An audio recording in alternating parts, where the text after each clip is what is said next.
9월 12일 교회 창립 기념주일입니다. 예배 참여하신 모든 성도님 주님의 이름으로 환영합니다. 오늘 전거받을 말씀은 좋은 교회를 함께 세워갑시다 라는 제목으로, 본문의 말씀은 마태복음 18장 15절에서 20절까지 말씀입니다. 우리 함께 합독하시겠습니다. 내 형제가 너에게 죄를 짓거든 가서 단 둘이 있는 자리에서 그에게 충고하여라. 그가 너의 말을 들으면 너는 그 형제를 얻은 것이다. 그러나 듣지 않거든 한두 사람을 더 데리고 가거라. 그가 하는 모든 말을 두세 증인의 입을 빌어서 확증지으려는 것이다. 그러나 그 형제가 그들의 말도 듣지 않거든 교회에 말하여라. 교회의 말조차 듣지 않거든 그를 이방 사람이나 세리와 같이 여기라. 내가 진정으로 너희에게 말한다. 무엇이든지 너희가 땅에서 매는 것은 하늘에서도 매일 것이요 땅에서 푸는 것은 하늘에서도 풀릴 것이다. 내가 진정으로 거듭 너희에게 말한다. 땅에서 너희 가운데 두 사람이 합심하여 무슨 일이든지 구하면 하늘에 계신 내 아버지께서 그들에게 이루어 주실 것이다. 두세 사람이 내 이름으로 모여 있는 자리 거기에 내가 그들 가운데 있다. 아멘. 네, 오늘 창립 기념주일 맞이하여서 좋은 교회를 함께 세워갑시다라는 제목으로 말씀을 전합니다. 흔히 교회를 다른 말로 치유 공동체 또는 사명 공동체 이렇게 표현을 합니다. 여러분, 치유 공동체라 말할 때의 의미는 교회는 육신적으로 또 정신적으로 영적으로 상처를 입은 사람들을 치유하는 사명을 감당해야 하므로 교회가 병원이다. 여러분, 교회 역할이 병원이다. 이렇게 말을 할 수 있습니다. 또한 사명 공동체라고 할 때는 주님께서 맡기신 귀한 사명을 이루기 위한 일꾼을 훈련시키는 곳이다. 그래서 교회는 그리스도와 하나님의 나라를 위해 헌신자를 계속 길러내야 할 그 의무가 있다는 것입니다. 여러분, 이 두 가지 사명이 교회 안에서 균형을 잘 이루어야 하는데 균형을 이루는 것은 정말 쉽지가 않고요. 어느 한쪽만이라도 잘 감당하는 그런 교회가 참으로 찾아보기 힘든 여러분 그런 때를 저희들이 살아갑니다. 사람이 평생을 살면서 중요한 세 번의 만남이 있습니다.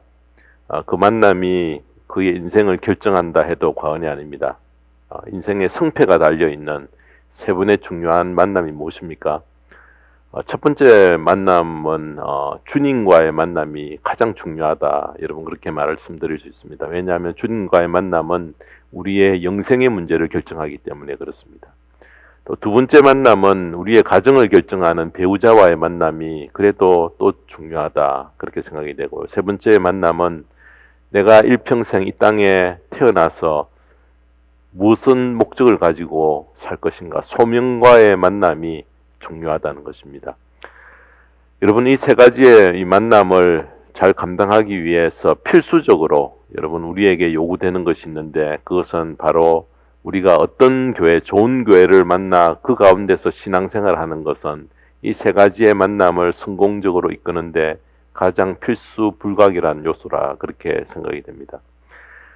주님과의 만남이 이루어지기 위해서는 교회의 역할이 매우 중요하고요. 배우자와 만나 어떤 인생을 사는가, 여러분 그것조차 숨기는 교회와 어떤 믿음의 동료들이 주위에 있는가, 그것이 큰 영향을 줍니다.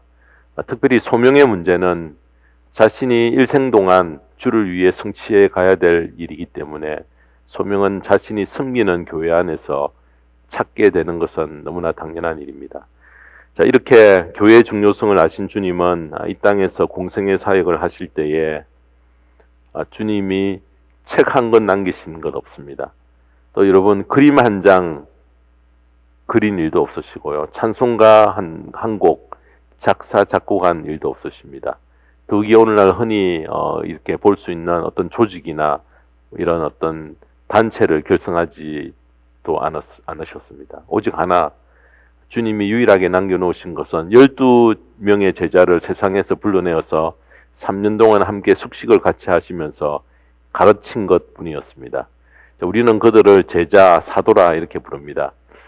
그들이 훗날 십자가 사건을 만나면은 모두 다 두려움을 느끼고 도망을 쳤지만은 바로 이어서 주님의 부활과 주님의 성천을 눈으로 목격하고 그들이 다락방에 함께 모여서 주님이 약속한 것을 기다렸는데, 자, 그때 다락방에 모인 숫자가 120명의 성도였는데 그 모임이 바로 교회의 첫 출발이 되었다는 것입니다. 물론 교회는 건물이 아니고 하나님께서 택하여 불러내신 성도들의 모임입니다. 집합입니다. 그래서 주님의 마음을 송두리째 사로잡고 있는 관심사는 바로 이 땅에 교회가 어떻게 되어가는가, 거기에 주님의 관심이 쏠려 있습니다. 가장 높으신 분이 늘 마음에 두고 생각하고 사랑하고 마지막 희망을 걸고 있는 곳이 바로 이 땅의 교회입니다. 자, 그러므로 교회의 형편이 어떠하든지 주님의 기대에 부응하여 주님의 소원을 이루어 드리는 여러분 그 노력들을 우리들은 최선을 다해 해가야 한다는 것입니다. 그러므로 좋은 교회를 꿈꾸는 것은 바로 주님의 간절한 바람과 소원이기도 합니다. 여러분, 좋은 교회를 꿈꾸는 성도들이 모인 교회는 이 땅에 교회를 세우신 주님의 그 간절한 기대를 알고 그 목적을 이루는 데에 초점을 두고 나아가야 된다는 것입니다. 자, 그러므로 성도가 지향해야 될 신앙의 목표는 바로 예수 그리스도 속에 모두 다 포함이 되어 있다, 이래 말씀드려도 틀리지 않습니다.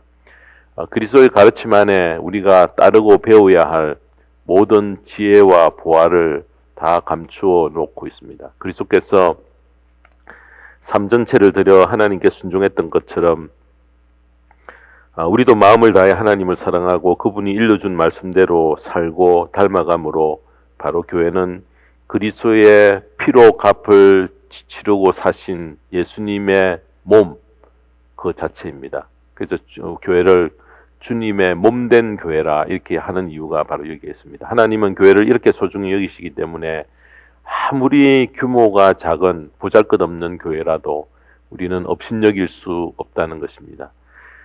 자, 그러나 이 땅의 교회는 여전히 불완전하고요, 너무나 연약하고 초라하게 보일 수 있지만은 교회를 통해 성도들의 삶은 점점 의로워지고 거룩해지고 교회를 통해 이 세상에 빛과 소금의 역할을 감당하는 성도들이 배출되어진다는 것입니다. 자, 그러므로 교회는 깨끗해지려는 노력을 계속하고요, 한 영혼의 구원을 위해 힘을 집중해야 합니다. 하나님께서 우리에게 이 복음 장로교회를 허락하신 것은 바로 이 귀한 사명을 감당케 하시기 위해서 우리에게 이 교회에 소속되게 하시고 함께 협력하여서 헌신의 길을 가게끔 하셨다는 것입니다. 그동안 24년 동안 수많은 성도의 기도와 헌신으로 오늘에 이르게 되었으며 앞으로도 교회를 통하여 들려주시는 하나님의 음성을 통해서 영적으로 더 풍성한 삶과 의로운 삶으로 우리가 함께 힘을 합하여 나아가야 될 줄 믿습니다. 우리는 신앙생활을 예배 출석만으로 떠올리는 성도님들이 참 많습니다. 여러분, 온전한 신앙인으로 세움을 잇기 위해서는 예배 출석만이 아니라 이 앞 세 가지가 병행이 돼야 됩니다. 여러분, 사람의 인격을 지정의라 이렇게 이야기를 합니다. 여러분, 이 지는 어디에서 지적인 요소인데요, 신앙생활 부분에서는 바로 성경 공부를 이야기를 합니다. 성경 공부로 함께 모여있는 그 성도의 모임. 지정의 중에 정은 정적인 요소, 성도들이 함께 모여 교제하는 여러분 그런 자리를 말을 합니다. 지정의 중에 의는 의지적인 결단, 바로 예배를 이야기를 합니다. 우리가 예배에 함께 모여서 말씀을 나누고 또 찬양을 드리고 기도할 때에 가장 중요한 요소는 내 마음 삶 속에 의지적인 결단이 그 가운데서 일어나는가 일어나지 않는가. 여러분, 이 세 가지 모임은 다 함께 성도들이 모여야 한다는 것입니다. 그래서 여러분, 오늘 저희들은 주로 예배에 참석하는 것만으로 신앙생활의 모든 의무를 다했다라고 여겨서는 안 된다는 것입니다. 오늘 교회 창립 기념주일을 맞이하여서 오늘 본문을 통해서 좋은 교회를 세워가기 위해 우리가 명심해야 될 세 가지를 점검받기를 원합니다. 첫 번째로 우리가 좋은 교회를 세워가기 위해서는 첫째는 교회가 영적인 권위를 가져야 한다라는 것입니다. 교회가 이렇게 무시를 당해서는 안 된다는 것입니다. 영적인 권위를 가지기 위해서는 우리가 성령을 의지할 때에 가지게 된다는 것입니다. 오늘 본문 15절 17절에 보시면은 내 형제가 너에게 죄를 짓거든 가서 단둘이 있는 자리에서 그에게 충고하여라. 그가 너의 말을 들으면 너는 그 형제를 얻은 것이다. 그러나 듣지 않거든 한두 사람을 더 데리고 가거라. 그가 하는 모든 말을 두세 증인의 입을 빌어서 확정지으려는 것이다. 그러나 그 형제가 그들의 말도 듣지 않거든 교회에 말하여라. 교회의 말조차 듣지 않거든 그를 이방 사람이나 세리와 같이 여겨라. 소자 하나라도 잃지 않는 것이 하나님의 뜻이고 교회의 존재의 목적입니다. 끝까지 한 영혼을 세우는 그 사명을 받았습니다. 여러분, 본문에서 언급한 이 죄는 하나님에 대한 범죄가 아니고요, 성도 상호 간의 논쟁과 분쟁을 가리키는데, 여러분, 교회는 이런 분쟁이 일어났을 때에 어느 쪽으로도 치우치지 않고 말씀과 성령에 입각하여 바로 분별할 수 있는 능력과 권위를 교회는 평소에 가지고 있어야 된다는 것입니다. 여러분, 논쟁이 있을 때에 먼저 두 당사자끼리 만나서 서로 사랑과 정성의 충고를 통해 해결하도록 노력하여 형제를 잃지 않게 하는 것이 가장 중요하고 화해의 첫 단계입니다. 그래서 여러분, 당사자들끼리 만나야 됩니다. 둘째 단계는 그 당사자들끼리도 해결이 안 될 때에 두세 증인의 입으로 권면해야 한다. 교회 장로님이나 목사님이 함께 개입해서 좀 범위를 넓혀서 잘못을 바로 잡고 그로 하여금 죄를 깨우치고 뉘우치게 하는 자리에까지 가는 것이 목적입니다. 여러분, 그런 시도를 했는데도 회개하지 않으면은 교회에 말하라 이렇게 이야기를 합니다. 교회에 말하라. 교회는 바로 분별하여 신중히 권면해야 될 책임이 있고요, 교회가 권위를 가지고 있어야 된다는 것입니다. 권면할 때도 상대를 정죄하고 또 허무려는 그런 중심 아니고요, 세우려는 그런 회복시키려는 중심을 가지고 접근해야 됩니다. 자, 그렇게 권면했지만은 교회의 권면을 거부하고 무시하면은 이제 마지막으로 이방인과 세리와 같이 여기라, 그렇게 성경은 이야기를 합니다. 자, 본문의 말씀은 교회 안에서 행해지는 권징조례, 여러분, 이렇게 잘못이 있을 때 그것을 바로잡는 그런 기준이 되지만은 교회가 한쪽으로 치우치지 않고 성령의 인도로 분별할 수 있는 능력과 권위를 평소에 가지고 있어야 된다는 것입니다. 그래서 여러분, 그 교회가 한 말이 먹히게 됩니다. 죄를 범한 사람이 있다 해도 죄인으로 성급히 판단하지 말고 그를 구원하고 세우기 위해 쉽게 정의의 결론을 내리지 말고 당사자들끼리 또 두세 사람이 함께 모여서 그리고 교회에 말하여 신중히 결정하는 이 단계를 밟아라, 이렇게 이야기를 합니다. 회개의 기회를 충분히 주기 위해서입니다. 여러분, 요즘에 뉴스에 보면은 1년이 넘어서 헤어지는 부부가 점점점 느는 추세라, 그렇게 이야기를 합니다.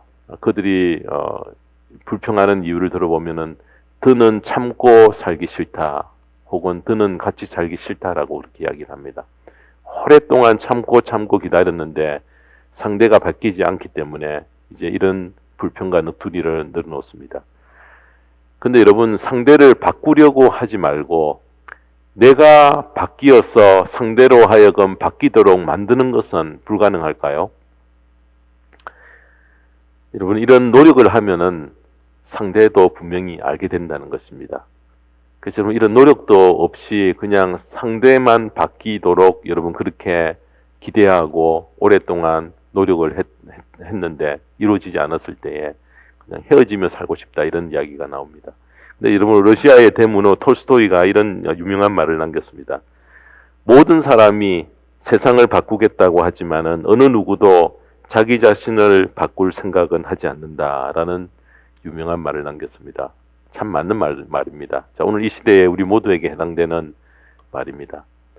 나의 고집과 자신의 성격, 내 주장을 바꾸려 하지 않기 때문에 결국 미움과 분노가 폭발하고요, 우울증과 스트레스에 시달리며 그 살아가는 인생이 꼬이게 된다는 것입니다.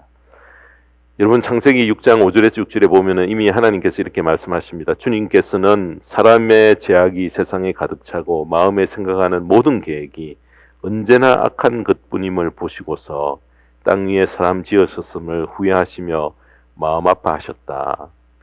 사람의 생각과 계획은 항상 악하다, 그렇게 여러분 성경은 이미 알려줍니다. 그래서 하나님 없이도 살 수 있다는 생각에 도달했던 것입니다. 그래서 결국은 노아의 홍수로 세상을 심판하셨습니다. 그래서 여러분, 오늘날 좋은 교회를 세워가기 위해서는 바로 우리 각자가 바로 분별하는 능력을 키워 그 분별하는 능력을 가질 때에, 교회에 속한 성도들이 바로 분별할 능력을 가질 때에 교회가 권위가 있습니다. 저기는 함부로 우리가 그 가르침에 우리가 순종을 해야지 거부할 수 없다라는 그런 권위를 가지게 된다는 것입니다. 세상의 모든 수단과 방법을 동원하려는 타락한 우리의 본성에서 나오는 죄성은 바른 판단을 하는데 큰 방해를 일으킵니다. 그러나 예수님이 우리 마음의 주인 되시면은 어리석고 둔하고 강팍했던 마음이 하나 둘 정리가 되고요, 미련한 마음이 새롭게 바뀔 수 있다는 것입니다. 우리는 종종 자기 눈 속에 있는 들보는 보지 못하고 형제의 눈 속에 있는 티를 보는 잘못에 빠져서 판단력이 흐려지는 것이 우리 모두의 죄성입니다.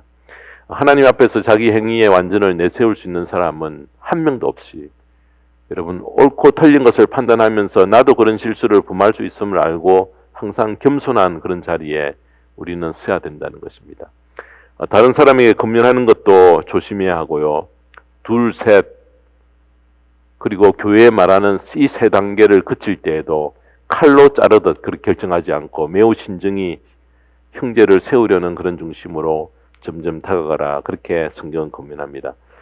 주님의 몸된 교회라고 하는 이유는 교회가 주님의 몸입니다. 이 교회의 가르침을 존중히 여기고요, 모든 일을 결정할 때에 주님의 마음으로 판단하고 결정하여 권위를 바로 세워서요, 건강한 교회, 주님이 기뻐하시는 좋은 교회를 세워가는데 귀한 역할을 감당하는 저와 모든 성도님 되시기를 주님의 이름으로 축원합니다. 두 번째로 좋은 교회를 세우기 위해서 본문 18절 19절은 합심으로 기도 응답받는 체험이 많아야 된다는 것을 이야기를 합니다.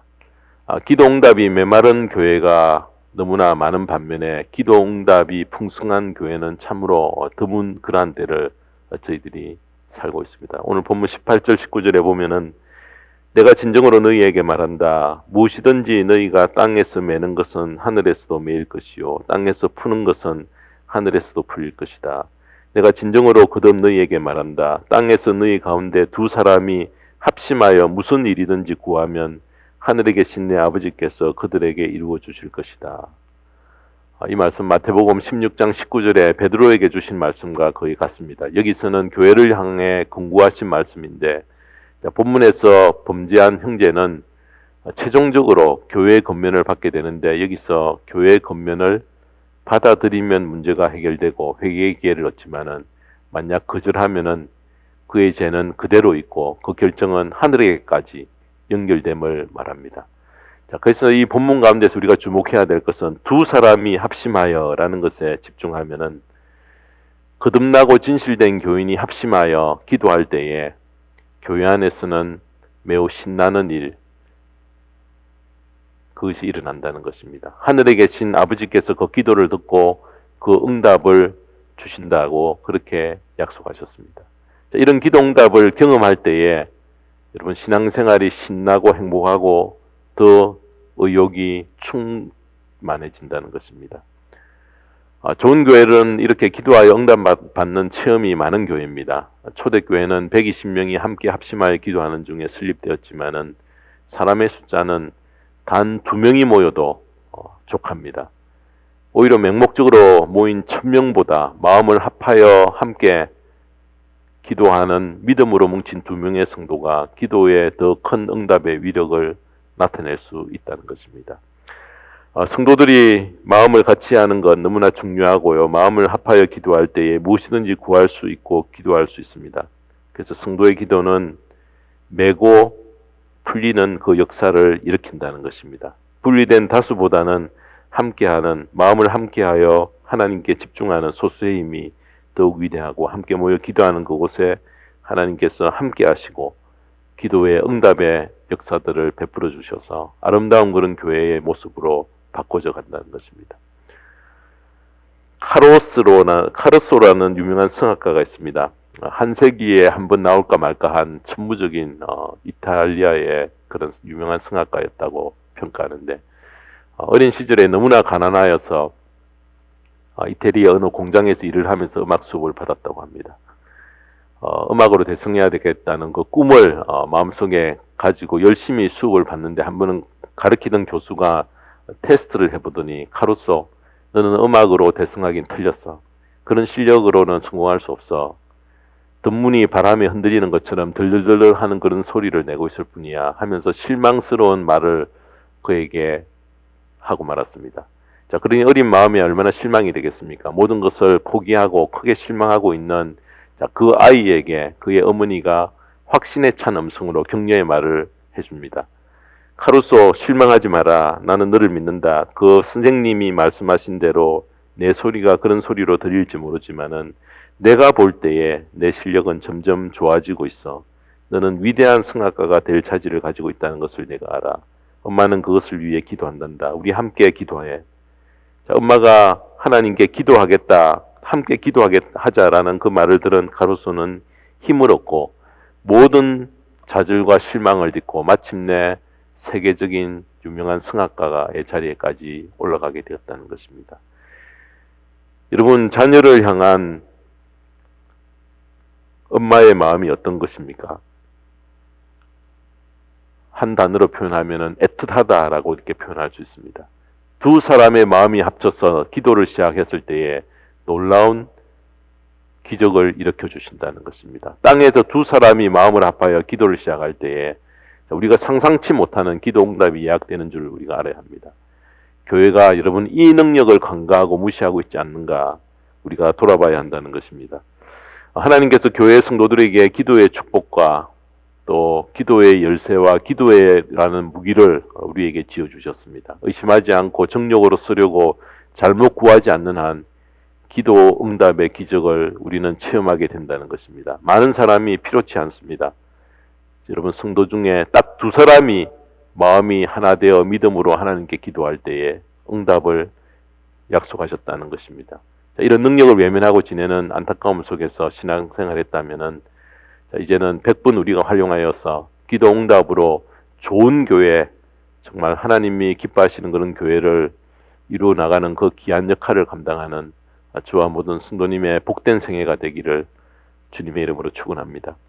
자, 마지막 세 번째로 좋은 교회를 세우기 위한 세 번째는 오늘 본문 말씀 20절입니다. 함께 예배하면서 하나님의 임재를 경험하는 그런 감격의 자리에 우리가 나가야 되겠다라고 이야기합니다. 본문 20절에 보면은 두세 사람이 내 이름으로 모여 있는 자리 거기에 내가 그들 가운데 있다 이렇게 이야기합니다. 신앙생활을 한다는 것은 앞에서 말씀드렸듯이 세 가지를 항상 떠올려야 됩니다.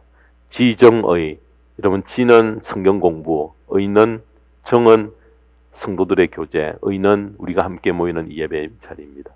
내가 신앙생활을 한다 할 때에 우리는 흔히 예배만 떠올리기 쉽지만은 지정이 이 세 영역이 합쳐져서 예배와 성도의 교제, 말씀 공부는 모두 다 주님의 이름으로 모임으로 말미암는 이 모임을 이야기를 합니다. 자, 거기에 주님이 함께 하시겠다라고 약속하셨습니다. 자, 그런데 팬데믹으로 우리가 함께 모이는 성경 공부도 거의 지금 없어지고요. 교제도 끊겨지고 예배마저 명맥을 유지하고 지금 이렇게 진행되는 그런 큰 위협을 받고 있는 그런 때에 살고 있습니다. 여러분 홀로 집에서 오랜 시간 예배하다 보니까 편한 것이 좋다는 생각이 불현듯 우리 마음에 슬그머니 들어왔어요. 우리의 마음을 잘 찾고 있지 않는지 우리는 돌아봐야 합니다. 이렇게 되면은 하나님의 임재하시는 능력은 거의 체험이 불가능하다 해도 과언이 아닙니다. 주님께서 어떤 자리에 더 함께 하시는 능력을 강하게 나타내어 주시는가? 성도님들이 함께 모일 때에 그것이 가능하다는 것입니다. 그래서 성도들이 흩어지지 않고 모일 때에 하나님의 임재를 체험할 수 있는 너무나 좋은 기회라는 것입니다. 그래서 모이기를 피하는 습관에 물들지 말아야 합니다. 히브리서 10장 25절에 보면 어떤 사람들이 습관처럼 우리는 모이기를 그만하지 말고 서로 격려하여 그날이 가까워오는 것을 볼수록 더욱 힘써 모입니다. 이렇게 말씀합니다. 여러분 그래서 성도님들이 함께 모인 자리가 중요합니다. 예수님은 예수님의 이름으로 모이고 기도하고 예배하고 함께하는 모든 사람과 그 모임 가운데 언제나 그리고 영원히 하나님께서 임재하실 것을 마태복음 28장 20절에 약속하셨습니다. 내가 너희에게 명령한 모든 것을 그들에게 가르쳐 지키게 하여라. 보아라, 내가 세상 끝날까지 항상 너희와 함께 있을 것이다. 여러분, 이 말씀 속에 담겨있는 깊은 의미가 무엇입니까? 예수님은 영원하시고 지금 현재도 왕성하게 활동하고 계시고 어디든지 없는 곳이 없으시고 절대 변치 않으시는 분이며 불가능이 없인 전능하신 전능자가 항상 임재하시겠다라는 약속의 말씀입니다. 자, 이 말씀을 주님을 주인으로 영접한 교회 성도에게 주셨다는 것입니다. 성도들이 마음을 합하여 함께 모여 예배할 때에 하나님의 강력한 임재를 체험할 수 있다는 것입니다. 이스라엘 백성은 우상 숭배를 행함으로 이 임재의 축복을 다 놓쳤던 그런 민족입니다. 우상 숭배는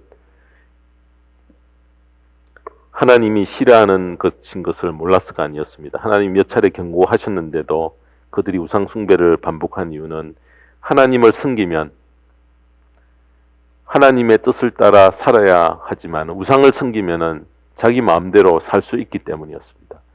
자신이 잘되고 자신이 원하는 것을 얻기 위해서 자기를 위하여 우상을 섬긴 것입니다. 자, 그 결과 하나님이 함께 하시는 임재의 축복은 다 놓치고 말았습니다. 하나님이 싫어하시는 일을 반복하면서 하나님이 임재해 주신다는 그런 기대는 여러분 불가능한 일이라는 것입니다. 하나님이 진노하신 이유는 자기 중심으로 사는 악입니다. 여러분, 우리는 사회적인 동물이라서 홀로 우리는 무엇이든지 세상의 일도 해나갈 수가 없습니다. 함께 모여야 합니다.